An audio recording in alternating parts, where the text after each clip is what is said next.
नमस्कार। आज इस वीडियो में हम एक बहुत ही इम्पोर्टेंट टॉपिक के बारे में बात करेंगे। वो है तंबाकू के बारे में। जैसा कि हम जानते हैं कि तंबाकू एक बहुत फॉर्म में उसका यूज़ किया जाता है, जैसे खैनी, बीड़ी, सिगरेट, और आजकल के लिए जो सबसे बड़ी समस्या वो है गुटखा। सभी को पता है कि गुटखा खाने से, तंबाकू खाने से कैंसर होता है, और ऐसा तो पैकेट में भी लिखा रहता है, फ़ोटो के साथ रहता है कि आप तंबाकू का सेवन करेंगे तो ये सेहत के लिए हानिकारक है, और बड़ा बड़ा फ़ोटो होता है माउथ कैंसर का। और भारत में माउथ कैंसर का केसेस बहुत ज़्यादा बढ़ा है, और इसमें सबसे ज़्यादा यूपी, बिहार और बंगाल के पेशेंट हैं, क्योंकि यहाँ तंबाकू सेवन बहुत ज़्यादा हो रहा है, गुटखा का सेवन बहुत ज़्यादा हो रहा है। तो आज इस टॉपिक पे हम बात करेंगे डॉक्टर विकास चंद्र मिश्रा से, जो एक साइकेट्रिस्ट हैं, और इनसे हम बात करेंगे और ये समझने की कोशिश करेंगे कि आखिर लोग तंबाकू का सेवन करते क्यों हैं, जबकि वो देखते हैं कि पैकेट में कि उसमें कैंसर होने की संभावना है। और फिर हम बात करेंगे कि इसको छोड़ने के क्या क्या तरीके हैं। तो डॉक्टर साहब, सबसे पहले तो हम ये जानना चाहेंगे कि लोगों को तंबाकू की आदत लगती क्यों? तंबाकू में बेसिकली जो मेन कंपोनेंट है जो इसके एडिक्शन को हेल्प करता है वो निकोटीन है। निकोटीन क्या करती है कि शरीर में जाने के बाद एक डोपामिन नाम का केमिकल है जो कि प्लेजर फील करवाता है।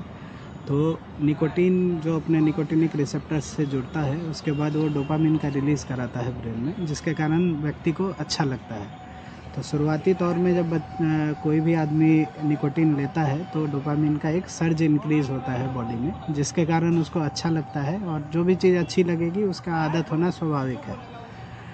इसी के साथ साथ निकोटीन बाकी चीज़ों में भी आपको हेल्प करता है, जैसे एसिटाइलकोलिन हुआ, सेरोटोनिन हुआ, वैसोप्रेसिन हुआ, इनका रिलीज़ करवाता है, जिसके वजह से कुछ लोगों को कंसंट्रेशन कुछ वक्त के लिए अच्छा लगता है, अटेंशन बढ़ता है, लोगों का एनर्जी थोड़ी आती है, तो लोगों को वो एक अच्छा फीलिंग आता है, जिसके कारण वो एडिक्शन की तरफ अग्रसर होते हैं निकोटीन एक बार लेने के लिए।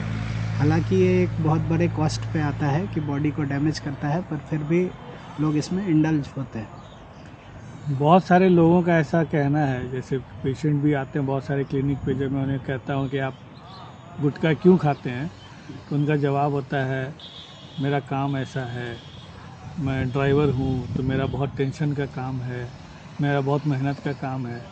तो क्या ये ऐसा सही बात है कि तंबाकू सेवन से लोगों को फिज़िकल स्ट्रेंथ बढ़ता हो?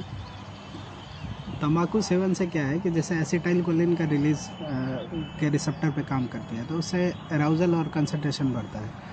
डोपामिन हुआ तो उससे आदमी को फीलिंग अच्छी आती है। नॉरएपिनेफ्रिन पे एक्ट करता है तो उससे भी एनर्जी आती है। तो कुछ क्षणिक तौर पे आदमी को लग सकता है कि हाँ, मैं इसको लेने के बाद काम महसूस कर रहा हूँ, मेरा कंसंट्रेशन थोड़ा बढ़ गया है, एनर्जी थोड़ी आ गई है, पर ये लॉन्ग सस्टेन्ड काम नहीं कर सकता है। इनिशियली किसी भी नशे में, चाहे वो अल्कोहल हो, चाहे तंबाकू हो, चाहे गांजा हो, चाहे अफीम हो, इसमें क्या है कि इनिशियली व्यक्ति को ये हमेशा प्लेजर प्रोवाइड कराती है, जैसे डोपामिन का जो आपको कहा कि सर्ज रिलीज़ करा के। लेकिन एक लेवल के बाद फिर क्या होता है कि शुरुआत में आदमी लेता है इसको कि उसको अच्छा लगे, उसके बाद आदमी इस बिहेवियर को कंटिन्यू इसलिए करता है क्योंकि उसको छोड़ने पे उसको विड्रॉल सिम्टम आते हैं। तो विड्रॉल सिम्टम उसको नहीं आए या ख़राब महसूस नहीं हो, उसको रोकने के लिए वो आदमी इसको रेगुलर यूज़ में लाता है। तो ज़्यादातर आप एडिक्शन वाले पेशेंट से अगर पूछेंगे जिनको आदत है, वो यही कहेंगे कि शुरुआत में उनको बहुत अच्छा लगता था, अब वो चाह के भी नहीं छोड़ पा रहे हैं, क्योंकि जब वो छोड़ने का कोशिश करते हैं तो उनको शरीर में दिक्कत होने लगती है, नींद नहीं आती है, बेचैनी होती है, जिसके कारण उनको लेना पड़ता है। तो अगर कोई व्यक्ति ये सोचे कि उसे छोड़ना है, अगर ऐसा वो ठाने कि उसे गुटखा छोड़ना है, तो वो कैसे छोड़े इसको? सबसे पहले तो व्यक्ति को ये डिसाइड करना है या डिटरमाइन ये करना है कि हाँ, मुझे छोड़ना है। फर्स्ट स्टेज यही है कि आदमी पहले व्यक्ति डिसाइड कर ले कि हाँ, मुझे अब तंबाकू नहीं लेना है। जब डिटर्मिनेशन आएगी उसके बाद आदमी उसके उपाय खोजता है कि कैसे मुझे छोड़ना है। तो पहला स्टेज यही है कि जो भी छोड़ना चाहते हैं वो पहले अपने लिए एक क्विट डेट सेट करें, जो 7 दिन या 14 दिन, 2 वीक 3 वीक के आसपास में आदमी एक डिसीजन ले कि हाँ, इस दिन के बाद से मैं नहीं पीऊँगा, नहीं लूँगा सिगरेट या तंबाकू नहीं लूँगा। उसको आप उस डेट को डिसाइड करने में आप किसी माइलस्टोन या अपने जो डेट आपके लिए ख़ास हो उसको यूज़ कर सकते हैं। जैसे बहुत सारे लोग नए साल का रिजोल्यूशन लेते हैं, बहुत सारे लोग अपने जन्मदिन को रखते हैं कि इसके बाद नहीं लूँगा, या बच्चे के जन्मदिन के लिए, या वाइफ का जन्मदिन हुआ, तो ऐसे किसी डेट को आप लेके ये तय कर सकते हैं कि ठीक है इस दिन के बाद से मैं नहीं लूँगा। उसके बाद क्या करना है आपको, जो क्विट डेट आपने सेट की है उस तक पहुंचने में जो आपके पास टाइम है उसमें आप धीरे धीरे अपने डोज को डिक्रीज़ करना चालू करिए कि अच्छा उस दिन से मुझे नहीं लेना है तो मैं आज से थोड़ा थोड़ा अमाउंट कम करता हूँ। तो उसमें टारगेट आप ये रख सकते हैं कि मैं कम से कम उस दिन तक जाते जाते 50% अपना धीरे धीरे डिक्रीज़ करने का कोशिश करूँ। तो 50% डिक्रीज़ तक आपको बहुत ज़्यादा विड्रॉल सिम्टम नहीं आएंगे। पहला तो यही है कि क्विट डेट करके आप डिटरमाइन करिए। दूसरा स्टेज ये आता है कि आप इसके बारे में अपने आसपास के लोगों को बताएं, जो आपके रिलेटिव हैं या जो साथ में रहते हैं या दोस्त हैं, कि हाँ मैं अब छोड़ने वाला हूँ, इस तारीख के बाद मैं नहीं लूँगा। तो इससे आपको एक तो आपका ये डिटर्मिनेशन शो करता है, सेकंड है ये आपको सोशल रिस्पॉन्स से भी बचाता है कि जो बाकी लोग आपके आसपास हैं वो आपको फिर इंड्यूस नहीं करेंगे कि नहीं नहीं अरे ले लेना है, या जो आपके दोस्त वगैरह हैं वो आपको फोर्स करना बंद करेंगे इससे। तो ये दोनों साइड से आपको हेल्प करता है। इसके बाद आपको है कि आप अगर बहुत ज़्यादा अमाउंट में नहीं लेते हैं तो आपको विड्रॉल सिम्टम कुछ कम हो सकते हैं जो कि धीरे धीरे खुद ही कम हो जाएंगे। तो इनिशियल क्या होता है कि क्रेविंग आपको महसूस होगी। क्रेविंग का मतलब हुआ आपको तलब उठना कि हाँ मुझे सब्सटेंस लेना है। तो शुरुआत के लिए जो क्रेविंग को कंट्रोल करने के लिए चीज़ें होती हैं उसमें पहला तो यही है कि आप उस टाइम में खुद को डिस्ट्रैक्ट करें। हम लोग 5 Ds कह के कहते हैं इसको। तो 5D में पहला D है कि आप डिस्ट्रैक्ट करें खुद को। जब ये तलब आता है तो आप किसी और काम में ध्यान देने लगें, या वहाँ से उठ के बैठे हैं तो कहीं उठ के थोड़ा टहल लिया, किसी से बात कर लिया, इस तरह की चीज़ें। सेकेंड आता है कि आप इसके बारे में डिस्कस कर सकते हैं किसी से कि मुझे अभी ऐसा महसूस हो रहा है। जो आपके खास दोस्त हैं या रिलेटिव हैं उनसे बात कर सकते हैं कि मैंने छोड़ा तो है पर मुझे अभी तलब उठ रही है। तो इसका फ़ायदा क्या है कि एक तो वो लोग भी आपको एक्सेप्ट कर पाएंगे, दूसरा आप वो जो टाइम आपको निकालना है थोड़ी देर का जो जिसमें तलब ज़्यादा उठता है वो आपका निकल जाएगा।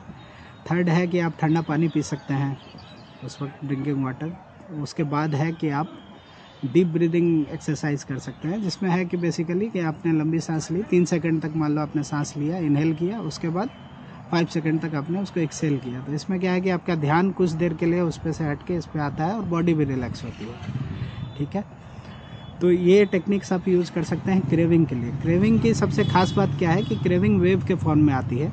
आपको थोड़ी देर के लिए बहुत इंटेंस फील होगा कि नहीं नहीं अब मुझे ले ही लेना है, लेकिन आप वो अगर 2 से 3 मिनट वाला फेज होता है जिसमें बहुत तेज़ तलब उठेगी, उसको आप किसी तरीके से आपको निकालना है, जिसमें जो अभी आपको 4 Ds बताए हैं वो हेल्प करेंगे।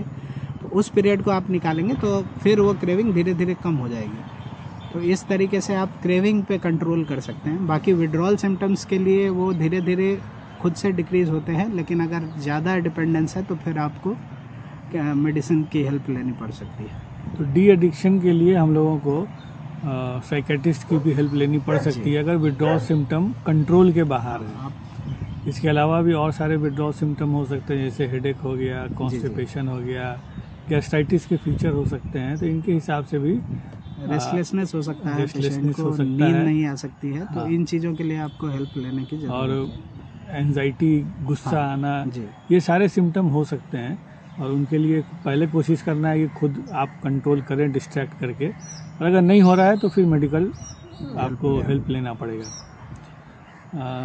एक और इम्पॉर्टेंट बात है, निकोटीन का च्युइंगम्स आजकल आते हैं, बहुत सारे ब्रांड नेम से हैं। एक नाम जैसे निकोटेक्स बहुत कॉमन है, लोग उसी नाम से जानते भी हैं बहुत कोई।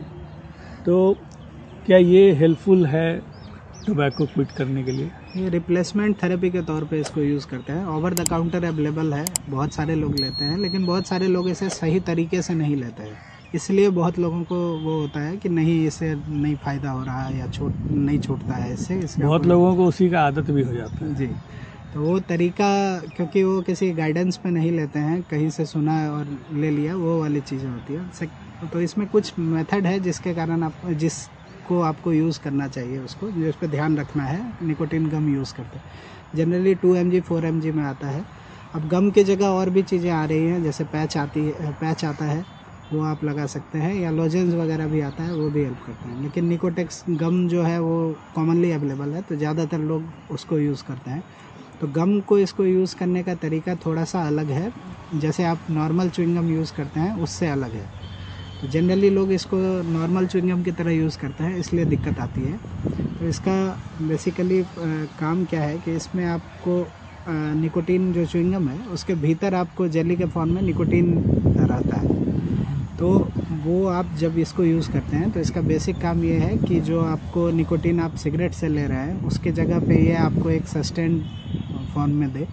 सेकंड है, ये आपको जो सिगरेट में निकोटीन के अलावा बाकी चीज़ें और भी कोई टोबैको जो प्रोडक्ट है जैसे जी। खैनी, जी गुटखा, हाँ, तो उससे जो निकोटीन आता है उसके जगह पे आप इससे निकोटीन लें तो फ़ायदा इसका एक तो ये हो जाता है कि जैसे आप स्मोक या बाकी चीज़ें लेते हैं तो उसमें निकोटीन के साथ साथ और भी चीज़ें आती हैं। जैसे सिगरेट में बहुत तरह के हाइड्रोकार्बन्स रहते हैं, जो कि जिसमें से 70 तरह के ऐसा देखा गया है कि जो कार्सिनोजेनिक है, तो उन सब चीज़ों के एक्सपोजर से आपको बचाती है। सेकंड है कि ये एक सस्टेन्ड लेवल आपके बॉडी में निकोटीन का रखता है, जिसके कारण आपको विड्रॉल फीचर बहुत ज़्यादा नहीं आए और क्रेविंग भी उतनी तेज़ नहीं आए जितना आपको सिगरेट या टोबैको लेने से आती है। तो इसमें क्या है कि पार्क एंड च्यू मेथड कहते हैं इसमें। तो निकोटीन का जो गम है उसको आपको एक बार धीरे से क्रश करना है, नॉर्मल च्युइंगम की तरह बार बार जल्दी जल्दी नहीं चबाना है, धीरे से एक बार क्रश करना है। जब आपको लगे कि एक टेस्ट आता है उसका, हल्का कड़वा सा रहेगा, तो जब वो टेस्ट आने लगा इसका मतलब है कि निकोटीन अब रिलीज़ हो रही है उसमें से, तो उसको आप फिर आप अपने टीथ और गम के बीच में पार्क कर लें, साइड में रखें, और वो टेस्ट आता रहेगा। जब वो टेस्ट आना बंद हो तो फिर उसको आप एक बार क्रश करें, फिर एक साइड में दूसरी साइड में आप उसको अल्टरनेट कर सकते हैं, घुमाते रहें। 15 से 20 मिनट तक जनरली एक च्युइंगम का असर रहता है, तब आप इसको लेंगे तो इसका फ़ायदा आपको होगा। दूसरी चीज़ जो ध्यान रखने में है वो ये है कि आप निकोटीन गम के बाद जो एब्जॉर्प्शन जो निकोटीन का है वो आपके ओरल म्यूकोसा से होगा। तो इसमें जब आप पार्क करके उसको लेते हैं तो निकोटीन आपके सलाइवा में मिल के रहेगा, तो उसको कभी घोंटना नहीं है। उसको आप निगलेंगे तो वो एक तो पहला है कि उसका असर ख़त्म हो जाएगा, जो आपके एसिड स्टोमक में जाएगा तो निकोटीन एब्जॉर्ब नहीं होगी वहाँ से। दूसरा है कि वो आपको जलन भी पैदा करवाती है, जो बहुत सारे लोग बोलते हैं कि निकोटीन लेने के बाद मुझे एसिडिटी जैसा होता है या मुंह अजीब सा हो जाता है, तो वो नहीं करना है। सलाइवा है तो आप या तो उसको बाहर फेंकिए या रखिए जो वो एब्जॉर्ब हो जाए। ये दो चीज़ों का खासकर ध्यान रखना है। एक एज ए बहुत सारे लोग घर में ऐसा प्रॉब्लम भी है कि घर में तो बहुत सारे लोग तंबाकू का सेवन करते हैं और उसे देख के बच्चे भी आगे चल के सीख जाते हैं। तो इससे बचने का तो मेरे ख्याल से सबसे पहला तरीका है कि घर का ही माहौल ठीक रखा जाए। घर में अगर कोई टोबैको यूज़ नहीं करेगा, बीड़ी सिगरेट खैनी गुटखा यूज़ नहीं करेगा, तो फिर बच्चे भी नहीं करेंगे। आपके साथ बात करके हमें ये पता चला डॉक्टर साहब कि टोबैको कैसे हम छोड़ सकते हैं, और इसे छोड़ना भी बहुत ज़रूरी है क्योंकि ये कैंसर का, माउथ कैंसर का एक बहुत बड़ा कारण है। और भारत में कैंसर और उसमें भी माउथ कैंसर का पेशेंट्स बहुत ज़्यादा हैं। तो मुझे ऐसा लगता है कि हमारे दर्शक को इस बात से कुछ फ़ायदा हुआ होगा, और जो तंबाकू का सेवन कर रहे होंगे वो शायद अब छोड़ने की कोशिश करें। अगर आपको इसमें कोई हेल्प चाहिए तो मैं डॉक्टर साहब का लिंक गूगल प्रोफाइल का उसमें डाल दूंगा, आप उनसे मिल भी सकते हैं। और अगर आपको ऐसा लगता है कि मेडिकल हेल्प की ज़रूरत है क्विट करने के लिए, तो आपको लेना चाहिए। धन्यवाद।